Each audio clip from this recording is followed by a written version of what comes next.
Hi மக்களே, நம்ம வந்து இப்போ சவுதியில் தியரி டெஸ்ட்டு டிரைவிங்கில் முடிச்சுட்டு பாஸ் ஆகிட்டு அல்ஹம்துலில்லாஹ் வீட்டுக்கு போயிட்டுருக்கோம். நிறைய பேர் வந்து லைசன்ஸ் எடுக்கணும்னு நினைப்பீங்க சவுதியில். அதுக்காக தான் மேபி இந்த வீடியோவும் பார்க்க வந்திருப்பீங்க, பல வீடியோ பார்த்துருப்பீங்க. பட் இருந்தாலும் என்னோட ஒரு ஷேரிங் ஃபஸ்ட்டு இந்த வெப்சைட் போய்க்கிடுங்க. இந்த வெப்சைட்டில் போயிட்டு அப்பாயின்மெண்ட் எடுக்கணும். அதுதான் ஒரு பெரிய விஷயமே. லைசன்ஸ் எடுக்கிறது உங்களுக்கு ஈஸி தான். சின்ன சின்ன கஷ்டங்கள் இருந்தாலுமே ஈஸியான ப்ராசஸ் தான் அப்படி நினச்சிக்கோங்க. அப்பாயின்மெண்ட் கிடைக்கிறது பெரிய கஷ்டம், ஏன்னா ஈஸியாக கிடைக்காது. எனக்கே பார்த்தீங்கன்னா நான் கிட்டத்தட்ட ஒரு 2 months வெயிட் பண்ணி ஒரு நாளாக அப்பாயின்மெண்ட் செக் பண்ணி தான் எனக்கு அதுக்கப்புறம் அப்பாயின்மெண்ட் கிடச்சிது. இப்போ நான் எங்கே போட்டேன்னா Noora driving school, princess Noora யூனிவர்சிட்டியில் இருக்குது. எல்லோ லைன் மெட்ரோ இருக்குல்ல, அது பக்கத்தில் இருக்க ஒரு டிரைவிங் ஸ்கூலில் தான் எனக்கு அப்பாயின்மெண்ட் கிடச்சிது. அங்கே தான் நான் அப்பாயின்மெண்ட் போட்டிருந்தேன். ஃபஸ்ட்டு நாள் என்னென்னா வந்து டிரைவ் அசஸ்மெண்ட்டுன்னு சொல்லுவாங்க. உங்களுக்கு ஒரு சிம்பிளாக ஒரு ப்ராசஸ் சொல்லிடுறேன். ஃபஸ்ட் நாள் அசஸ்மெண்ட்டு, வண்டியை நீங்கள் எப்படி ஓடுறீங்களோ அதை பொறுத்து ஒரு கிரேடு போடுவாங்க. 2வது வந்து ட்ரைனிங்கு, 3வது டெஸ்ட்டு. இதுதான் ஒரு டிரைவிங்கை வந்து ஒரு சிம்பிளான ப்ரொசீஜரு. பட் வந்து இதுக்குள்ளே நிறைய விஷயங்கள் இருக்குது. ஒன்று ஒன்றா சொல்லணும்னா, எனக்கு பார்த்தீங்கன்னா வண்டியை ஃபஸ்ட்டு அசஸ்மெண்ட்டில் வண்டியை ஓட்டி காட்டினோன்னா ஏபிசி அந்த மாதிரி 3 கேட்டகரியாக பிரிப்பாங்க. ஏக்கு பார்த்தீங்கன்னா நீங்கள் வந்து ஒரு 700 ரியால் கட்டுற மாதிரி இருக்கணும். நீங்கள் வந்து நல்லா ஓட்டினீங்கன்னா ஏ கிரேடில் போடுவாங்க. நான் வந்து பார்த்தீங்கன்னா வண்டி வந்தோடனே புக் பண்ணதை வந்து டிரைவிங் ஸ்கூலில் காமிச்சோடனே வண்டியை ஓட்ட சொன்னாங்க. ஓட்டி காட்டினேன். பக்கத்துலேயே நம்மளை அசஸ் பண்ண ஒரு ஆள் உட்காந்துருப்பாங்க. ஓட்டி காட்டினோன்னா அவங்க வந்து நம்ம ஓட்டுறதை பார்த்து அவங்க ஒரு கிரேடு போடுவாங்க. என் கூட 3 பேர் வந்தாங்க. ஒரு சவுதி, அப்புறம் நான், அப்புறம் ஒரு பெங்காலின்னு நினைக்கிறேன். ஸோ எனக்கு வந்து ஏ கிரேடு விழுந்தது. சவுதிக்கு என்னன்னு தெரியல, நான் பேசலை அவர்கிட்ட. அந்த பெங்காலிக்கு பார்த்தீங்கன்னா அவருக்கு சி கிரேடு விழுந்தது. எனக்கு ஏ கிரேடு விழுந்ததுன்னா நான் ஆல்ரெடி போன தடவை வந்திருக்கும் போது எனக்கு ஒரு எக்ஸ்பீரியன்ஸ் இருக்குது. என்னென்ன மிஸ்டேக் பண்ணணும் அதெல்லாம் கரெக்ட் பண்ணிக்கிட்டேன் இந்த தடவை. வண்டியில் ஏறி உட்காந்தோடனே ஜென்ரல் ரூல்ஸ் தான். ஃபஸ்ட்டு மிரர் செக் பண்ணுறது, நெக்ஸ்ட்டு வந்து ஹெட்லைட் ஆனாக இருக்கான்னு பார்க்குறது. மிரர் கரெக்டாக இருந்தாலுமே ஒரு தடவை மிரர் செக் பண்ணிக்கிறது நல்லது. அப்போ அவங்க வந்து சரி அந்த ரூல்ஸ் தெரிஞ்சிருக்குது அப்படின்னு நினச்சிப்பாங்க. 2வது ஹேண்ட் பிரேக்கில் இருந்துச்சுன்னா ஹேண்ட் பிரேக்கை எடுத்துகிட்டு, சில பேர் மறந்துடுவோம்.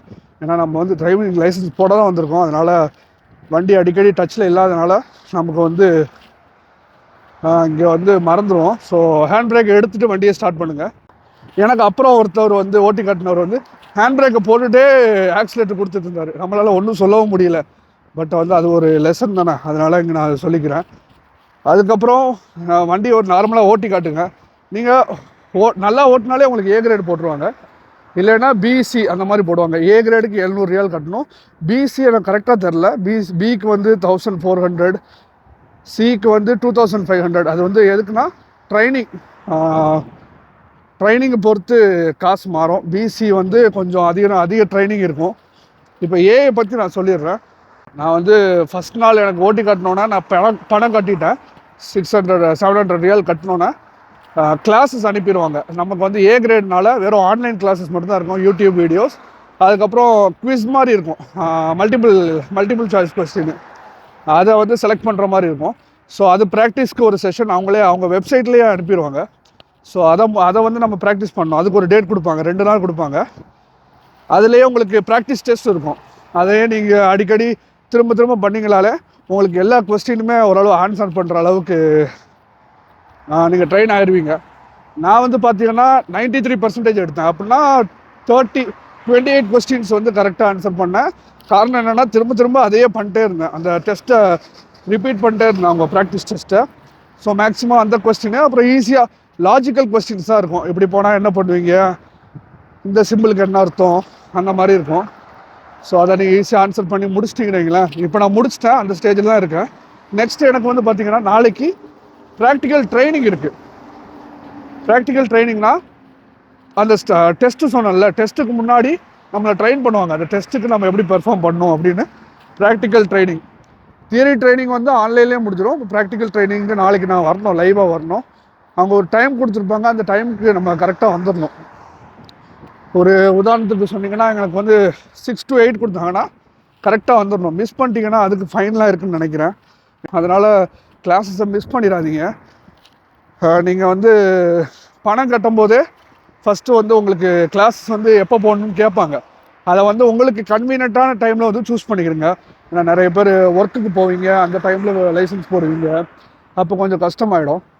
அதனால் முடிச்சுட்டு நாளைக்கு அப்போ பார்த்தீங்கன்னா எனக்கு வந்து ப்ராக்டிக்கல் ட்ரைனிங் முடிச்சுட்டு அதுக்கப்புறம் ப்ராக்டிக்கல் டெஸ்ட்டு எப்போன்னு அவங்க தான் சொல்லுவாங்க.